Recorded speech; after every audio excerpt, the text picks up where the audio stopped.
함께 자리에서 일어나셔서 하나님 앞에 예배드리시겠습니다.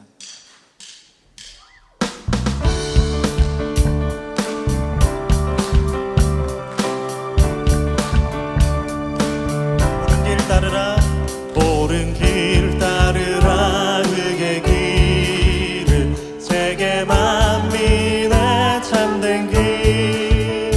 이 길 따라서 살 길은 온 세계에 전하세. 만 백성이 나갈 길. 어느 밤 지나서 동든다. 바람이 보아라 저비. 주 예수의 나라 이 땅에 곧 오겠네 오겠네. 주 예수 따르라. 승리의 주 세계 만민이 나갈 길과 진리요 참 생명. 내 창검을 부수고 다 따르라와 평화. 어느 밤 지나서 동든다. 바람이 보아라 저비. 주 예수의 나라 이 땅에 곧 오겠네 오겠네.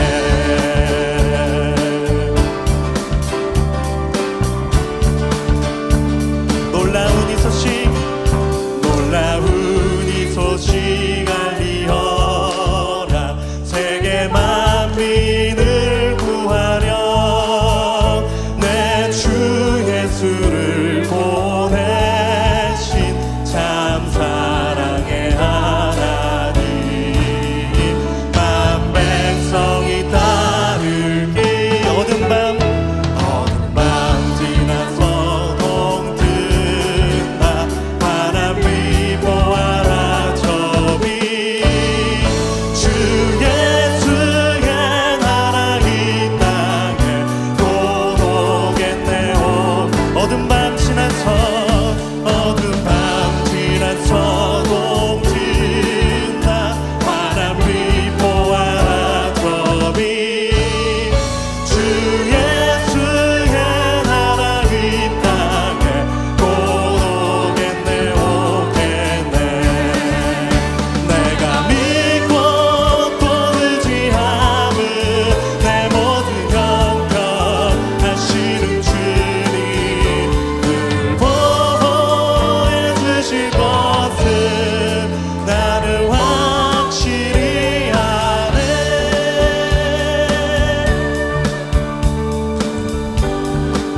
하나님의 은혜로,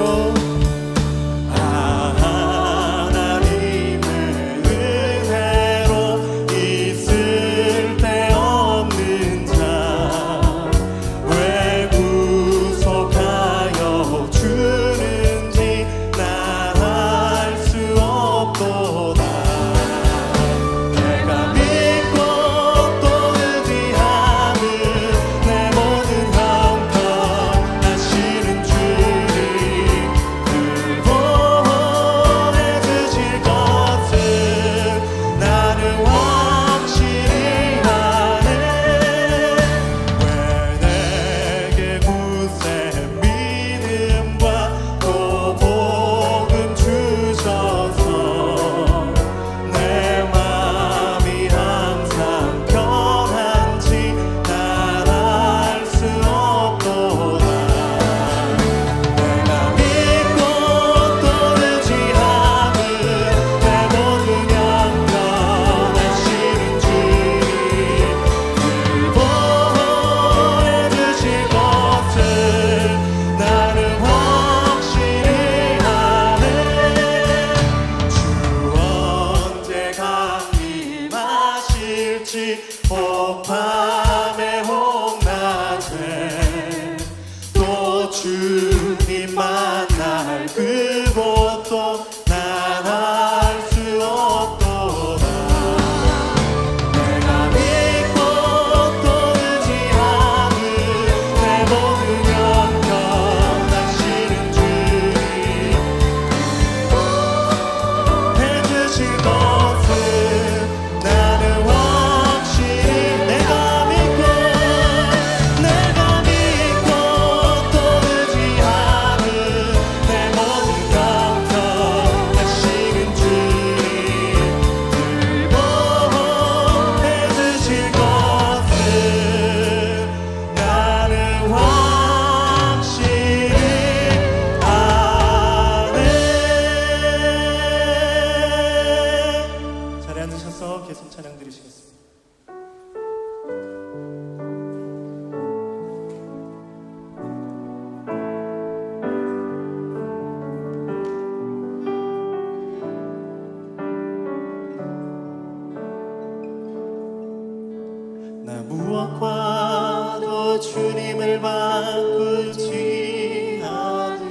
도움이시니 주의 얼굴 보기 원합니다. 주님 사랑해요. 주님 사랑해요.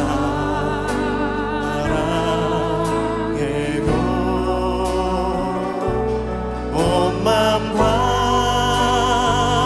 정성 다해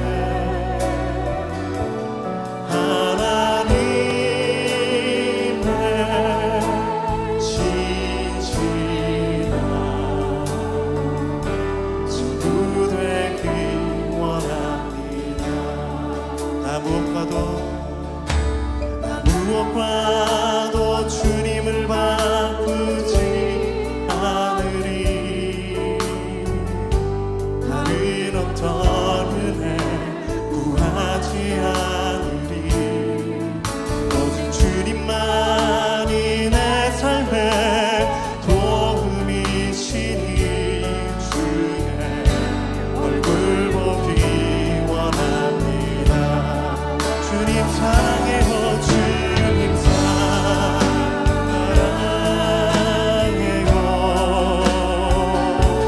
온 마음과 정성 다해 하나님의 진실한 친구 되기 원합니다. 주님 사랑해요. 주님 사랑해요.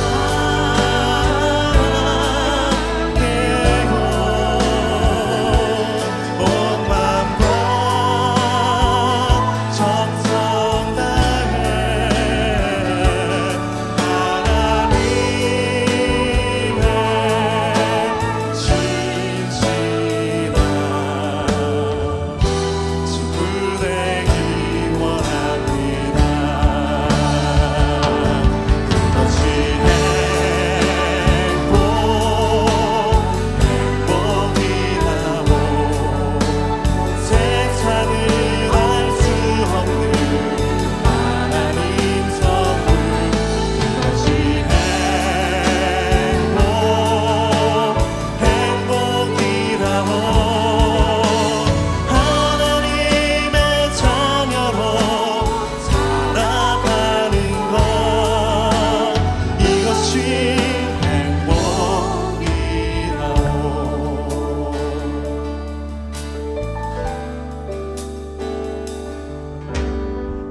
화려하지 않아도 정결하게 사는 삶. 가진 것이 없어도 감사하며 사는 삶. 내게 주신 작은 일 나눠주며 사는 삶. 이것이 나의 삶의 행복이라고. 눈물 날 일 많지만 기도할 수 있는 것. 억울한 일 많으나 주를 위해 참는 것. 비록 짧은 작은 삶 주 뜻대로 사는 것. 이것이 나의 삶의 행복이라고. 이것이 행복.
사랑의 하나님 아버지, 오늘도 저희들을 사랑하여 주시고 복된 주일 주님 전에 모여 또 가정에서 비대면으로 예배드릴 수 있도록 인도하여 주심에 진심으로 감사와 찬양을 올려드립니다. 죄 많은 저희들을 주님께서 먼저 사랑하여 주시고 십자가의 보혈로 자녀 삼아 주신 주님의 크신 사랑과 은혜에 감사하며 늘 구원의 감격으로 주님이 기뻐하시는 삶, 누군가의 생명과 풍성한 삶을 위해 쓰임받도록 인도하여 주시옵소서. 이 힘든 팬데믹으로 저희들은 오직 주님만 바라봅니다. 경제적 어려움으로 또 육체적 연약함으로 주님께 간구드리는 우리의 기도를 들어주시고 저희들의 작은 믿음을 보시고 불쌍히 여겨 주시옵소서. 이 힘든 광야 여정에 늘 동행하시며 임재하시는 주님 앞에 두려움으로 서게 하시고 우리들의 모든 죄를 깨달아 회개하고 어떤 상황에서도 주님께 감사하며 천국 소망을 가지고 살 수 있도록 도와주시옵소서. 주님의 부름에 순종해 열방에서 헌신하시는 선교사님들과 늘 함께 하셔서 그들을 위로하시고 그들의 건강과 가정을 지켜주셔서 주님의 지혜와 능력으로 모든 사역을 잘 감당하시도록 인도하시옵소서. 우리 자녀들을 위해 기도드립니다. 이 어려운 때에 그들이 주님을 의지하고 믿음 생활 잘하며 새로운 학교 생활에도 잘 적응하도록 도와주시옵소서. 찬양 한국 문화학교가 잘 성장할 수 있도록 인도하시니 감사드립니다. 전도사님들과 선생님들이 교육의 열정과 사랑으로 가르치시는데 어려움이 없도록 도와주시옵소서. 하나님 아버지, 주님이 기뻐하시는 이 찬양교회를 축복하여 주심에 감사드립니다. 우리 사랑하는 허목사님과 부목사님들이 영육간에 늘 강건케 하시고 성령 충만케 하셔서 우리 교회가 온전한 예배 공동체로 성장하는데 부족함이 없도록 인도하여 주시옵소서. 오늘 말씀을 전하시는 부목사님과 함께 하셔서 그 말씀을 받는 저희들이 또 한 주를 충만하게 살도록 인도하시옵소서. 이 모든 말씀 예수님 이름으로 감사하며 기도드리옵나이다. 아멘.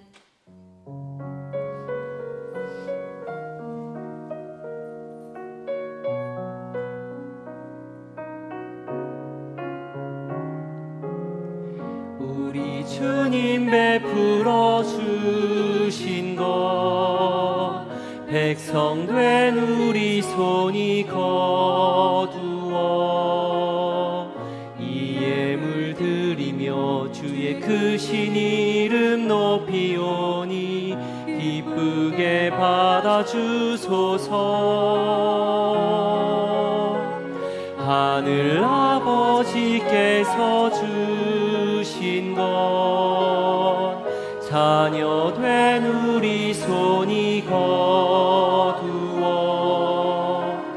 이 예물 드리며 아버지의 이름 높이오니 기쁘게 받아주소서. 우리를 다스려 주소서.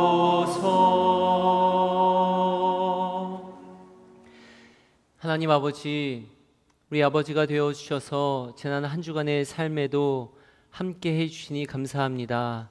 때로 지치고 낙담되고 여전히 곤고할 때가 많지만 때때로 또 시시로 필요한 것들을 공급하여 주시고 은혜로 채워 주시니 감사드립니다. 주께서 내 원수의 목전에서 내게 상을 차려주시고 기름을 내 머리에 부으셨으니 내 잔이 넘치나이다. 내 잔이 넘치나이다 라고 고백한 다윗의 그 고백이 바로 우리의 고백이 되게 하여 주옵소서. 예수 그리스도의 이름으로 기도드립니다. 아멘. 오늘 하나님께서 우리에게 주시는 말씀은 열왕기상 19장 1절에서 10절까지의 말씀입니다. 아합이 엘리야가 행한 모든 일과 그가 어떻게 모든 선지자를 칼로 죽였는지를 이세벨에게 말하니 이세벨이 사신을 엘리야에게 보내어 이르되 내가 내일 이맘때에는 반드시 내 생명을 저 사람들 중 한 사람의 생명과 같게 하리라.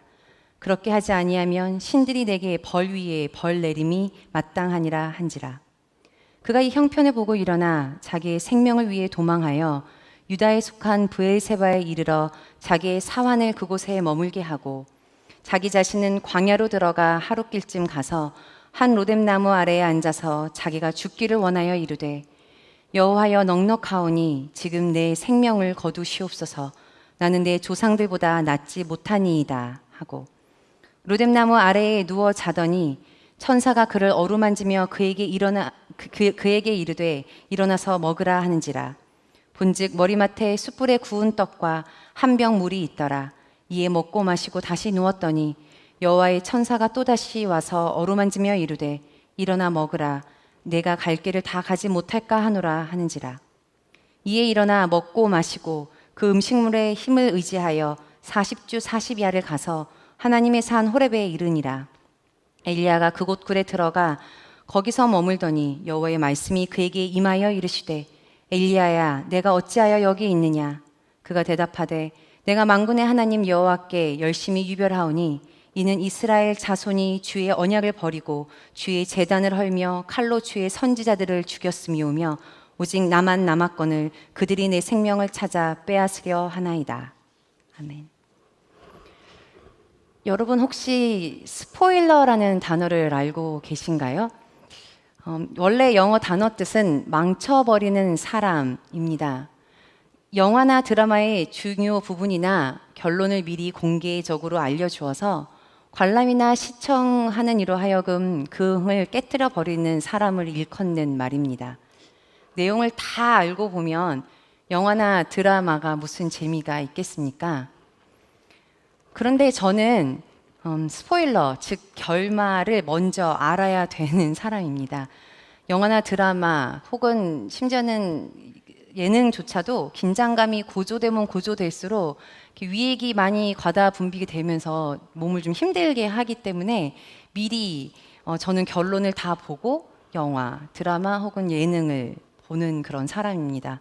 그 때문에 저와 함께 사는 제 남편은 저에게 항상 신신당부를 합니다. 제발 결론을 티내지 말아달라고요. 네, 맞습니다. 모든 이야기의 결말은 참 중요한 요소입니다. 하지만 그 결론이 있게 하는 것은 때로는 지지부진하고 때로는 우리를 긴장하게 하는 과정이 있기 때문입니다. 그럼에도 한국 사람들은 뭐로 가도 서울로 가면 된다라는 말이 있을 정도로 과정보다는 결과를 더 중요하게 생각하는 것 같기도 합니다. 하지만 과정 없이 결과만 있다면 그 결과의 의미는 다르지 않을까 싶습니다. 오늘 본문의 주인공은 엘리야입니다. 우리 역시 이 엘리야의 결론에 대해서는 다들 너무나 잘 알고 있습니다. 그는 죽은 자를 살려냈고 패역한 왕들 앞에서 목숨을 두려워하지 않고 하나님의 말씀을 담대하게 전한 선지자였습니다. 그리고 심지어 죽음을 보지 않고 불병거를 타고 하늘로 날아 올라갔던 그런 인물이었습니다. 그리고 구약에서의 등장으로만 끝난 것이 아니라 신약에서 예수님께서 변화산에서 새로운 모습으로 빛나실 때에 그 가운데 모세와 함께 했던 이스라엘 역사의 위대한 선지자였습니다. 이렇게 멋진 결말을 우리는 이미 잘 알고 있습니다. 근데 오늘은 엘리야가 이렇게 멋진 결말에 다다르게 되는 그 과정 속에서 다소 멋져 보이지만은 않을 수 있는 장면에 집중해 보고자 합니다.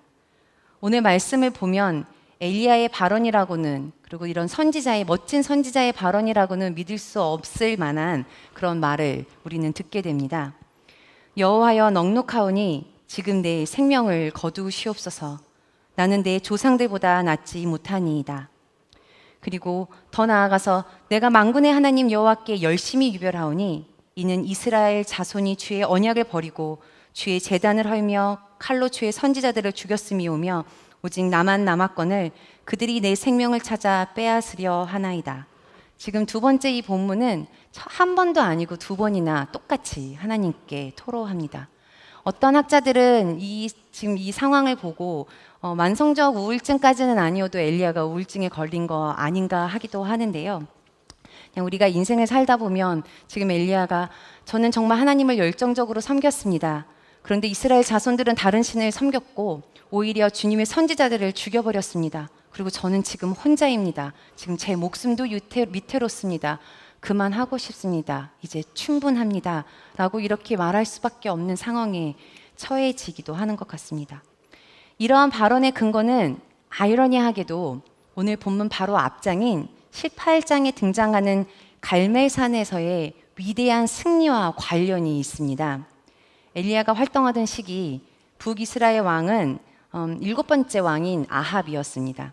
이 아합은 정치적인 이유로 이웃나라 페니키아의 공주인 이세벨을 왕비로 맞이합니다. 근데 이때 이세벨은 자신의 나라에서 자신이 믿던 풍요의 신 바알의 신앙을 가지고 이스라엘로 들어옵니다. 이미 이제 풍요의 단어를 들으시는 분은 느끼셨겠지만 북이스라엘 백성들도 이 풍요의 신이라는 단어 앞에 마음을 빼앗기기 시작하면서 하나님을 버리고 바알과 아세라를 섬기고 예배를 드리기 시작했습니다. 결국 엘리야는 갈멜산으로 바알을 섬기는 선지자들을 불러놓고 한판 붙습니다. 과연 누구의 하나님이 참 하나님이신가? 이 경계의 룰은 정말 간단합니다. 서로 제단을 쌓고 그 위에 소를 잡아 각을 뜨고 각자의 신의 이름을 부를 때 불을 내려 응답하는 신이 참 하나님입니다. 결과는 뻔하죠. 하나님의 완전한 승리였습니다. 하나님의 불이 하늘에서 내려와 흠뻑 젖었던 제단, 제물, 그 모든 물까지 다 깡그리 태워버렸습니다. 엘리야는 그곳에 있던 바알 선지자를 모두 다 죽여버립니다. 그리고 더불어 3년간의 심판의 가뭄이 끝나고 비까지 내렸습니다. 모든 것이 해피엔딩으로 끝나는 것 같은 엘리야의 사역이었습니다. 그냥 여기서 딱 끝났으면 정말 좋았을 텐데요. 이 위대한 사역의 이야기는 안타깝게도 이런 해피엔딩의 결말로 끝나는 것이 아니라 새로운 위기의 상황으로 바뀝니다. 그 이유는 그렇습니다. 여왕 이세벨이 엘리야에게 사신을 보내 전합니다. 내가 내일 이맘때에는 반드시 내 생명을 저 사람들 중 한 사람의 생명과 같게 하리라. 그렇게 하지 아니하면 신들이 내게 벌 위에 벌을 내림이 마땅하니라 한지라. 엘리야는 두려움에 급히 일어나 도망하기 시작합니다. 목숨을 구하기 위해 브엘세바라는 지역으로 향합니다. 그리고 브엘세바에서 하루 정도 떨어진 광야 로뎀나무 아래에서 하나님께 이렇게 외칩니다.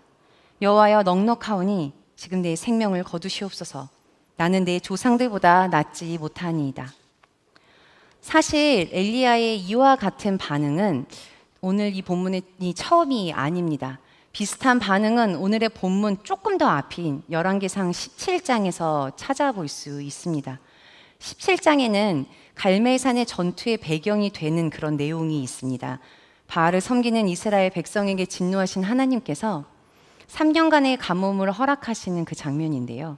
바로 그때 하나님께서 이 엘리야를 안전하게 인도하시고자 요단 앞 그리 시냇가에 숨게 하십니다. 가뭄 속에서도 엘리야는 이곳에서 평안하게 시냇물을 마시며 까마귀가 배달해 주는 음식을 먹으며 하루하루 나름 평안하게 피난 생활을 하고 있었습니다. 요즘같이 코로나 때문에 밖에 나가지 못하는 저희에게는 이 까마귀의 배달 음식이 얼마나 귀한지 잘 알 수 있을 것 같습니다. 어쩌면 배달의 시초가 성경의 까마귀가 아닌가 싶기도 한데요. 마치 출애굽기의 여정에서 이스라엘 백성이 경험한 만나와 메추라기를 보내주신 하나님의 은혜처럼 느껴지기도 합니다. 하지만 저희가 엘리야의 입장에서 조금 생각해보면 다른 관점이 있을 수 있을 것 같습니다. 분명 하나님의 은혜는 은혜이지만 단순하게 감사만 할 수 없는 그런 상황 말입니다. 일반적으로 까마귀가 관심 갖는 음식은 죽은 짐승의 고기입니다. 즉 인간이 먹을 수 있는 고기가 아닙니다. 더불어서 가뭄이 심한 이 시대에 까마귀는 인간이 먹을 수 있는 떡과 고기를 어디서 구해서 배달해 주었을까요? 엘리야가 생각하기에는 아마도 이스라엘 백성의 고난을 시작하게 만든 아왕의 궁이라고 생각했을 것입니다. 모든 백성이 가뭄으로 힘들게 생활하고 있는데 이 가뭄의 원인인 왕족들은 편안하게 잘 먹고 잘 살고 있다라는 메시지가 엘리야에게 전달된 것이죠. 어쩌면 매일 음식을 받을 때마다 고통당하는 백성들로 인해 마음이 더 힘들었을 것입니다. 그러나 이 피난 생활마저 그릿 시냇가가 말라버리면서 끝나게 됩니다. 이에 하나님께서는 엘리야를 사르밧 동네의 과부의 집으로 인도하십니다. 그런데 엘리야는 이곳에서도 편하지만은 않습니다. 일단 기근으로 모두가 힘든 시간을 보내고 있고 사르밧 과부의 아들이 갑자기 병에 들어 죽게 된 것이죠. 근데 이제 기도로 사르밧 과부의 아들을 살리기는 하는데요. 그냥 그렇게만 했으면 그냥 그런가 보다 하고 넘어갈 수 있는데 여기서 바로 엘리야가 하나님께 이렇게 외칩니다. 내 하나님 여호와여, 주께서 또 내가 우거하는 집 과부에게 재앙을 내리사 그 아들을 죽게 하셨나이까. 그의 말투에 우리는 이미 그의 마음이 상당히 불편하다는 것을 느낄 수 있습니다. 더 적나라하게 표현하자면 하나님을 향한 그의 불만이 느껴집니다. 근데 엘리야의 불만은 단순히 그가 편하지 않아서만은 아니었습니다. 그의 불만은 어쩌면 선지자로서의 거룩한 불만인 듯합니다. 선지자의 직무는 하나님과 백성 사이에서 일하는 사람입니다. 하나님의 백성으로 부름받은 이스라엘 백성들의 계속되는 굶주림과 고통을 바라보며 그리고 그 한복판에서 함께하며 해결하실 수 있는 하나님께서 어찌 보면 침묵하고 계시고 방관하고 계시고 그러는 것만 같아서 그 하나님을 향한 불만의 목소리입니다. 이러한 불만은 하나님에 대한 불신앙에서 오는 불만이 아니라 하나님의 능력을 누구보다 잘 알고 있기 때문에 하나님의 침묵과 기다리심이 엘리야에게 더 답답했던 것입니다. 능력의 하나님, 무려 3년 동안이나 비를 내리시지 않게 하실 수 있는 그 분께서 계속해서 사랑하시는 백성들을 벌하고 계심에 대한 안타까움에서 오는 거룩한 불만이었습니다. 다시 말하면 오늘 하나님 앞에서 자신을 죽여달라는 이만하면 충분하다고 말하는 엘리야의 항변은 불신앙의 행동이 아닌 침묵하시는 하나님에 대한 간절함이었습니다. 하나님께서 한번 결단만 해주시면, 하나님께서 마음만 먹으시면 이 땅의 고통이 사라질 것 같은데, 이스라엘 백성이 돌아올 수 있을 것 같은데 하나님께서 더 이상 새롭게 역사하시지 않는 것 같아서였습니다. 오늘 우리가 엘리야의 멋진 사역 속에서 주목하고 싶은 부분은 하나님께 이와 같이 불만을 토로할 수 있는 엘리야와 하나님과의 관계입니다. 지금 그는 이미 넉넉하게 했습니다. 정말 열심히 했습니다. 열심히 했거든요. 그리고 3년 동안 기근의 원인 제공자들은 아직도 살아있고 너무 잘 살고 있고 내 목숨을 아직도 노리고 있습니다.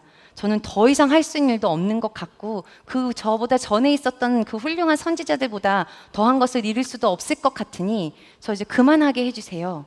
그리고 제 생명을 이제 거두어 가 주세요. 라고 말할 수 있는 그런 관계를 지금 하나님과 갖고 있다는 것입니다. 엘리야는 자신을 창조하시고 자신에게 위대한 선지 사역을 맡기신 하나님 앞에 죽여달라고 이야기할 수 있는 그런 관계를 갖고 있는 것입니다. 다시 말해 하나님 앞에서 그는 안전하다는 것을 알고 있는 사람이었습니다. 요사이에 핫하게 주목받고 있는 심리학 이론이 있는데요. 그것은 애착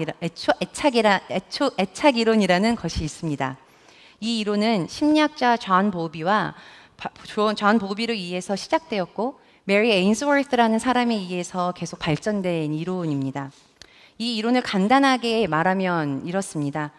한 아이가 정상적인 감정, 사회적 발달을 하기 위해서는 부모와 안정적인 애착을 이루어야 한다는 내용입니다. 그러니까 즉 안정적으로 애착 형성이 이루어진 아이는, 한 사람은 엄마를 안전기지로 삼아 세상을 탐구해 나갈 수 있고, 즉 온전한 어른으로 성장할 수 있다는 것입니다.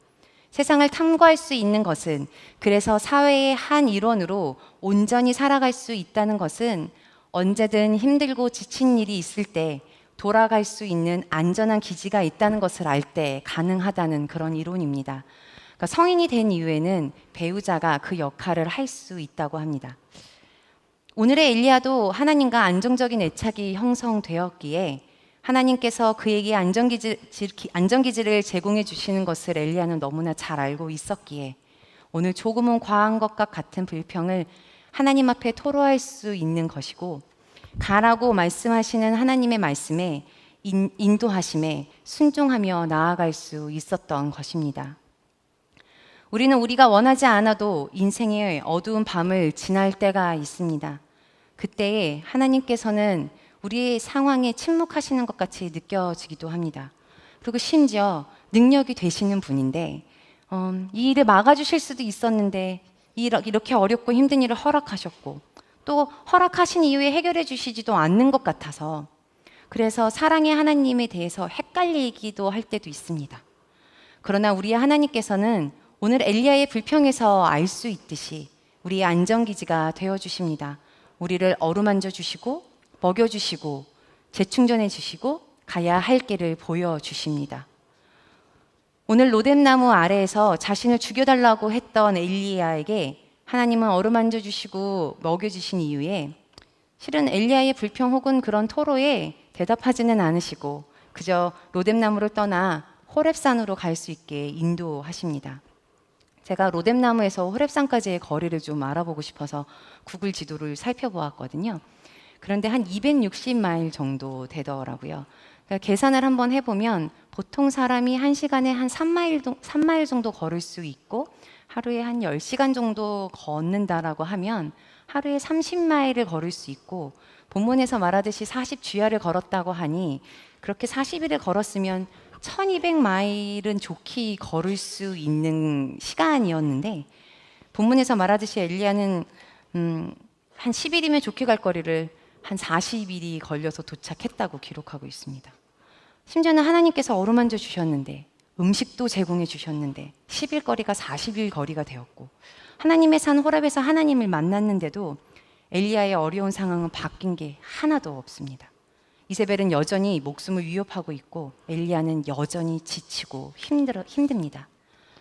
우리가 우리의 인생의 어두운 밤을 지날 때에는 하나님께 말씀드려도 처해져 있는 상황이 달라지지도 않고 우리가 많이 듣는 신앙의 간증처럼 무엇인가가 큰 변화가 우리에게도 생기면 좋을 텐데 아니면 적어도 육체적 혹은 정신적 에너지라도 좀 차고 넘치게 충전되면 좋을 텐데 그렇지 않고 그저 겨우 버틸 만큼만 있을 때도 있습니다.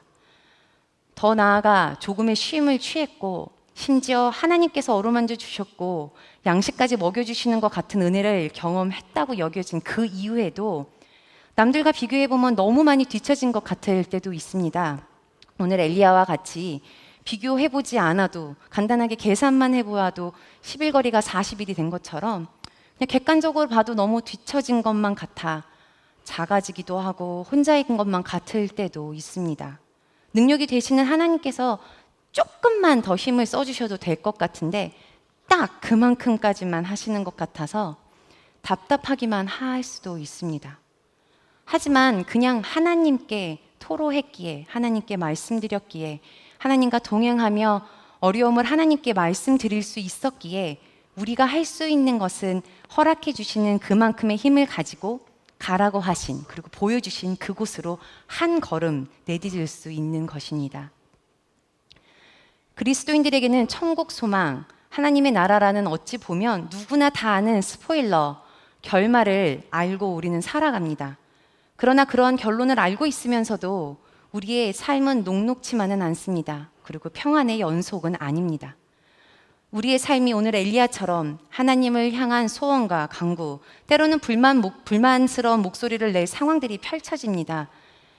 신앙의 힘으로 살아가지만 깊은 밤과 같은 어두움이 좀처럼 밝아질 기미가 보이지 않을 때가 오히려 더 많이 있는 것 같습니다. 왜 하나님은 이러한 상황을 허락하시고 내 삶에서 딱 그만큼만 개입하시는 것 같은지 조금만 더 해주셔도 될 것 같은데 그렇지 않아 이해되지 않을 때도 많이 있습니다. 그러나 침묵하고 계시는 것 같고 아무것도 하고 계시지 않는 것만 같은 하나님은 이런 상황 가운데에서도 결코 가만히 계시지 않습니다. 우리의 모든 목소리와 숨소리 그리고 우리의 생각, 우리가 인지하지 못하고 있는 그 생각까지 알고 계십니다. 우리의 가장 안전하고도 평안한 기지가 되어주고 계십니다. 우리가 그렇게 답답하게 생각하는 하나님의 침묵은 우리가 하나님께 우리 마음을 다 토로할 수 있게 해주시는 그런 은혜의 시간이 됩니다. 그렇기에 오늘 우리의 삶이 여전히 변화의 가능성이 보이지 않는다 할지라도 우리가 희망을 가질 수 있는 것은 하나님께서 우리와 동행하고 계시기 때문입니다. 그 하나님의 동행을 신뢰하기에 오늘 엘리야는 인생의 어두운 밤을 지나는 그 상황 가운데서도 가라고 말씀해 주시는 하나님의 말씀을 듣고 한 걸음 내디딜 수 있습니다. 비록 10일 거리가 40일 거리가 되더라도 말이죠. 바라기는 새로운 한 주간의 여러분의 세세한 삶의 현장에서 나의 안전기지가 되어주시는 하나님과 동행함으로 인해 비록 삶의 환경이 그리고 처해진 상황이 원하는 대로 바뀌지 않는다 할지라도 인생의 어두운 가운데 한 줄기 하나님의 은혜가 경험되시길 간절히 소원합니다. 주신 말씀 생각하며 기도하겠습니다.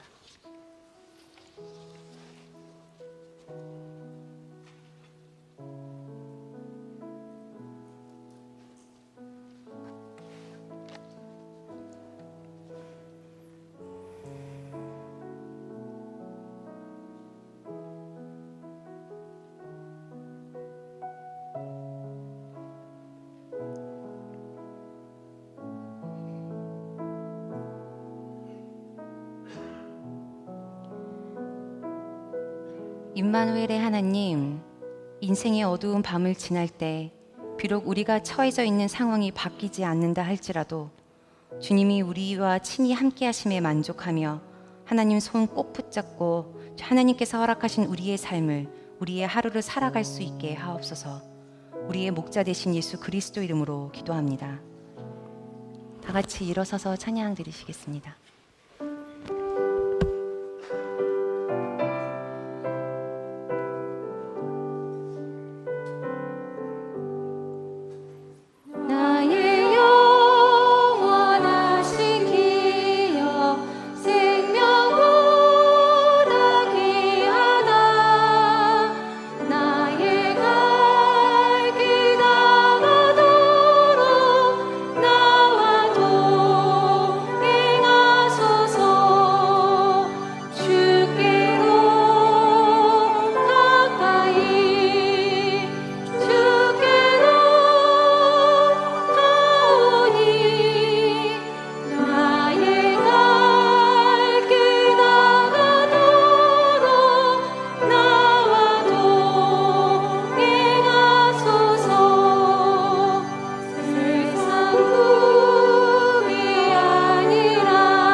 이제는 우리 구주 예수 그리스도의 크신 은혜와 하나님 아버지의 변함없는 사랑하심과 성령님의 교제하심이 인생의 어두운 밤을 지날 때 주님과 동행하며 인생길 살아가길 소망하는 모든 사람들 머리 위에 이제부터 영원토록 함께 하시기를 간절히 축원하옵나이다. 아멘.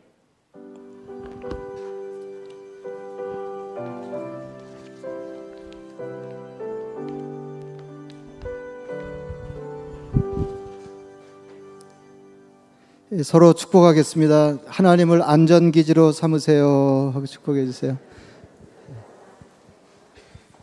오늘 그 어떤 사람들에게는 굉장한 날인데요. 저 대통령으로부터 상장이 왔습니다. 그래서 우리 이 찬양 한국문화학교 그 도우미로 그 수고하던 우리 자녀들이 그 대통령상을 다수 수상하게 됐습니다. 이제 그 상장 전달식을 하겠습니다. 네, 모두 14명 학생이 상을 받게 됐는데 지금 사정상 오늘 한국에 가 있는 학생들도 있고 그래서 4명이 오늘 참석을 못했습니다. 최재광 학생 와 있으면 얼른 올라오세요. 네, 자 그러면 동상부터 수상하겠습니다. 서지현 앞으로 나오세요. 저쪽으로 드려야 되겠다. 축하합니다. 예. 굉장하네요. 축하드립니다. 예, 메달인데 좀 보여주세요. 예. 뭐 주는 게 많습니다. 예. 네, 다음 축하합니다. 주시야. 줄 게 많아서 막 떨어지죠. 막 예, 축하합니다. 이예진.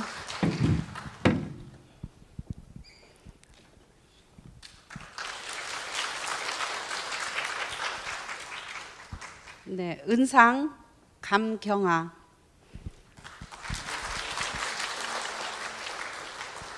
이은비.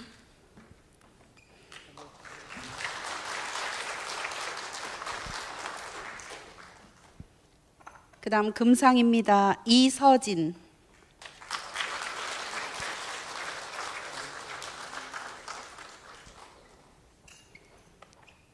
이주은.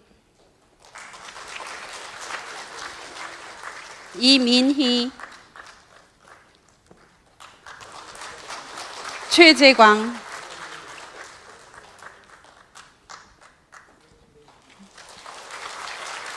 이기혜.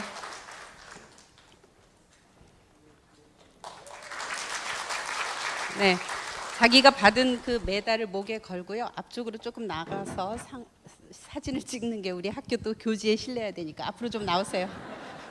그리고 은상은 메달이 모자라서 그쪽에서 메달로 그냥 이렇게 끈 없이 왔어요. 이렇게 들고 앞쪽으로 좀 나오세요. 그래도 좋을지 잘 모르겠는데 숨을 멈추고 마스크를 잠깐 벗고 이게 지금 가보로 이렇게 전달돼야 될지 모르니까 그래도 괜찮을까요? 마스크 잠깐 벗고 숨 쉬지 말고 예, 사진 찍겠습니다. 예. 은메달은 이렇게 하세요. 예, 사진 찍을 때 지금 여기 우리 선생님이 교지에 나갈 거 찍으니까. 어떻게 할까요? 조금 앞으로 올까요? 예, 조금 앞으로 오세요. 오케이. 예. 네, 요새는 190 사진사가 안 시간. 오고 애들을 보고 앞으로 오라 그러네. 예.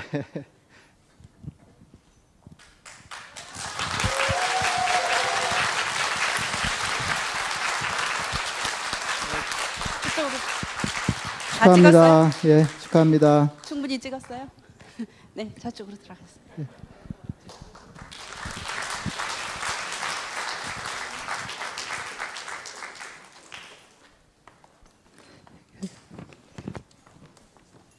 제가 몇 가지 알려드리겠습니다.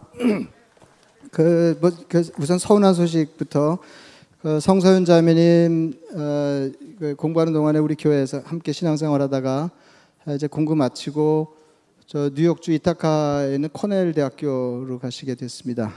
뭐 이렇게 아주 먼 거리는 아니니까 가끔 방문하시면 좋겠습니다. 조영우 형제님, 김혜련 자매님 가정 먼 데는 아닙니다. 북부 뉴저지로 옮겨 사시게 되었습니다. 그 좋은 시절에 가끔 오셔서 마스크 벗고 이렇게 예배할 수 있으면 좋겠습니다. 그 재활용품 물품 그 전시된 거 뭐 예고했던 대로 오늘 라비에다가 다 내다 놨습니다.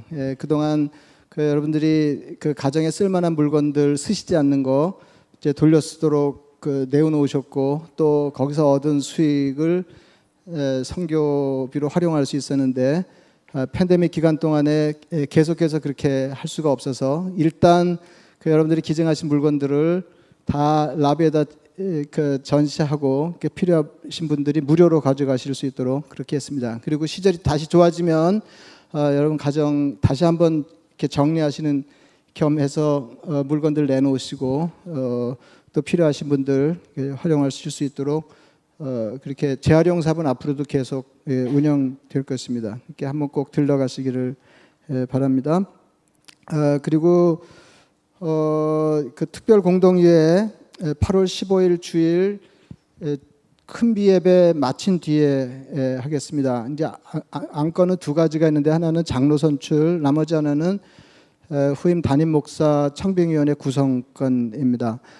이제 공식 명칭은 동사 목사 청빙위원회 이렇게 되는데 왜 그러냐면 지금 스케줄로 보면 올해 말까지 과정을 다 마치고 내년 1월부터 새로운 담임 목사님이 부임하고 저는 인수인계 겸해서 한 3개월 곁에 있다가 이제 위임받는 과정 시간이 필요하기 때문에 그런 스케줄입니다. 그래서 교단법상 한 달이라도 이게 겹쳐지면 담임 목사로 청빙할 수가 없기 때문에 동사 목사로 청빙합니다. 이 용어가 생소하실 텐데 그 영어로는 코패스터고요.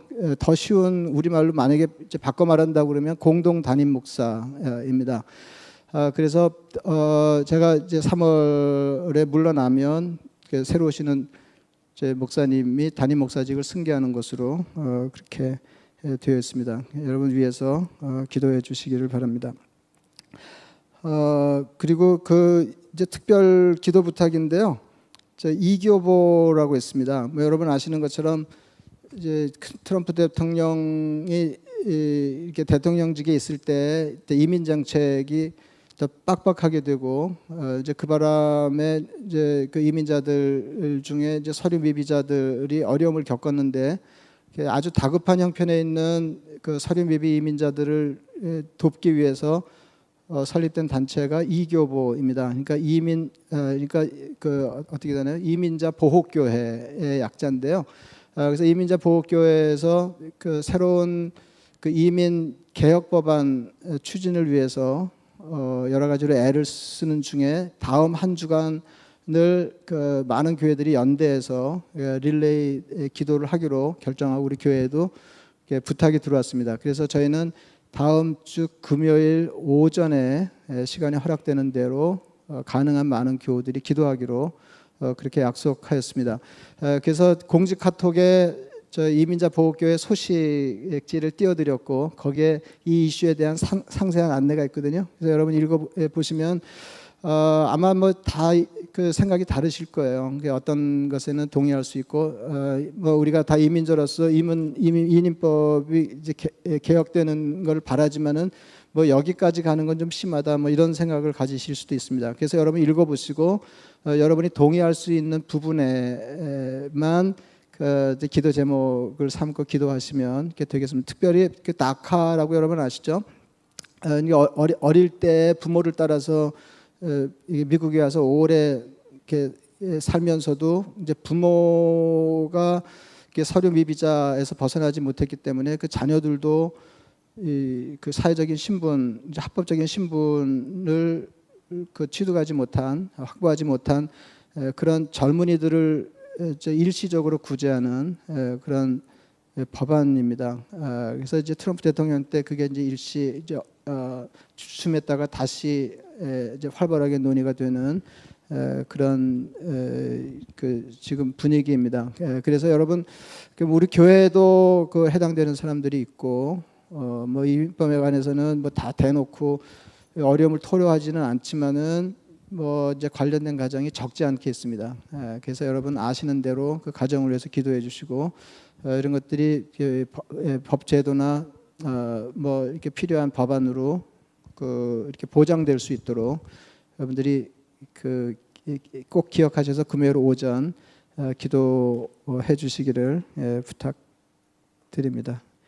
대충 된 것 같은데요. 예, 친교하시겠습니다. 맞습니다.